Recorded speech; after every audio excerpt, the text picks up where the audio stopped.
recently the United States of America and less than 24 hours, the United Kingdom came up with a visa ban on Nigerian politicians, all of them in the Senate, the legislators, and anyone that is involved in manipulation, in rigging of elections.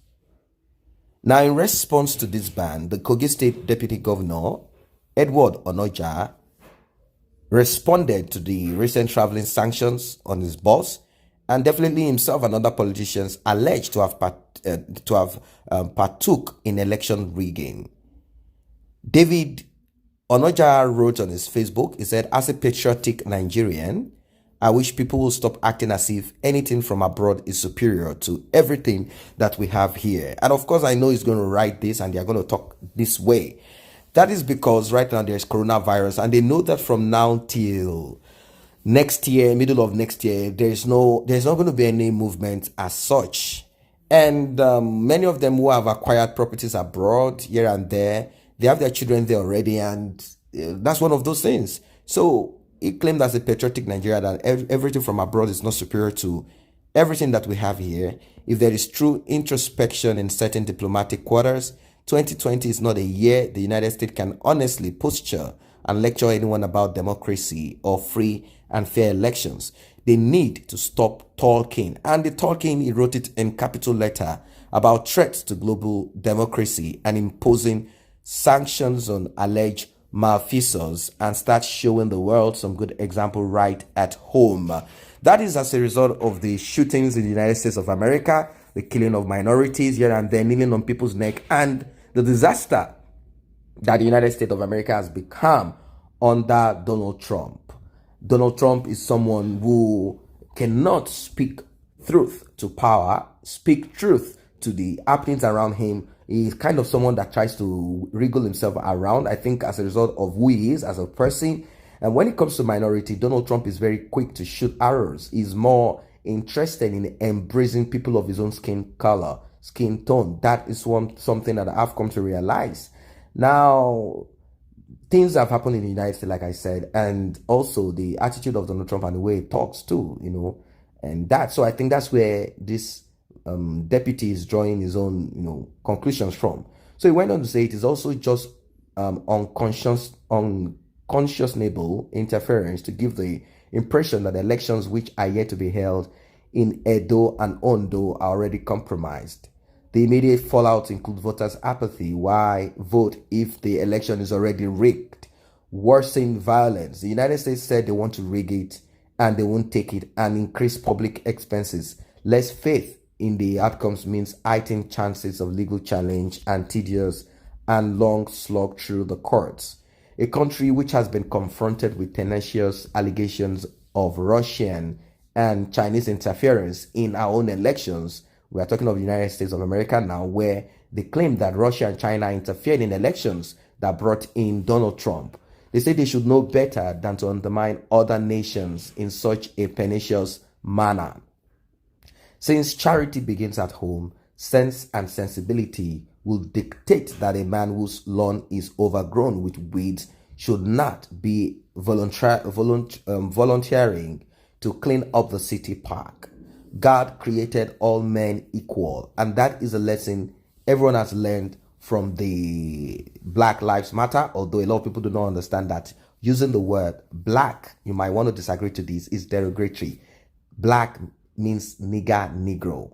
That's it. Calling a human black, it is derogatory. There is no one black that I've ever seen. You are either pale or brown or a deeper shade of brown. There is nowhere anyone is black in this life. So, Black Lives Matter protests in the United States and everywhere. It went on to say, the African continent will find our originality when well-meaning strangers stop trying to help, or rather pry the chrysalis out of our cocoon, because as science has settled, interrupting the butterfly's metamorphosis in this way spells doom for our future. Every time we want to build something enduring in our African nations, along comes our Western friends with some dubious benevolence designed to undermine our efforts. There must be an end to such mischief, How else can one put if we painfully recall the harrowing experience our forefathers went through centuries back? The law of uniformitarianism in stratigraphy will be helpful even as we move into the future. The law states that the earth has always changed in uniform ways and that the present is the key to the past. Any wise person must first take away the log of wood in his eyes before helping another with his speck. And of course, people reacted to this, although it's not as if what he has said does not make sense in certain parts, aspects of it. It does make sense in certain aspect of it. Democracy in the United States of America cannot be compared to that of Nigeria. At least they still hold up to the rules of law in certain ways, aside when they try to take advantage of minorities and all of this. They do all of this too. But in Nigeria, what can we say about them? It is a total chaos.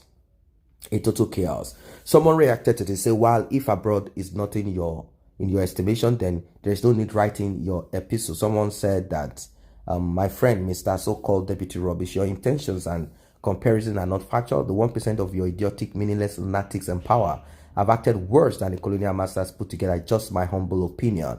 And that's the thing. That's just the humble opinion. We cannot say anything meaningful about this kind of politicians that we have in Nigeria. They are terrible people. They are terrible people. And there is no two ways about saying it. Terrible people. Even this deputy and talking and his the governor, his principal, his boss. They are all terrible people. Someone say it is the most unfortunate that this gang of imbeciles are forced on the people of Kogi State. All forms of sanity are completely lost in their thinking.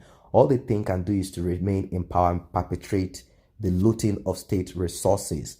Men of low self-esteem, men of mean character, people with sinister motive, cultists forced on the innocent people of Kogi by chief terrorist called Buhari. Shameless idiots. How many Americans visit your wretched Nigeria, not to talk about settling down there?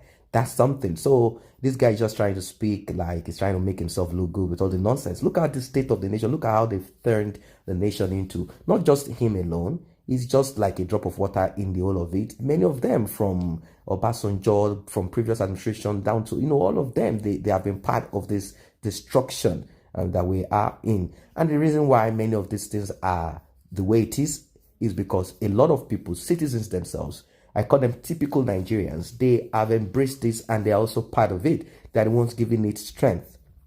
Imagine, you will never find any of the children of those politicians out there during elections or out there kind of, campaigning for their parents. You'll never find them out there during voting and coming out to fight. You never find them do that. But you out there, you are the foolish one that has given yourself out to this thing. So what can we say? If you do not exist in that form, if you do not put yourselves in harm's way, or you do not go to harm other people because you've been given some little change of money, do you think that all of these things would have existed? No. So all this also we have to blame ourselves. We have to look inwards, those who partake in such. So that is the response of the deputy governor of Kogi State, and he has said his own in reaction to the ban. Of course, the ban is affecting them as they will not be taking their concubines, their girlfriends, their children abroad anytime soon.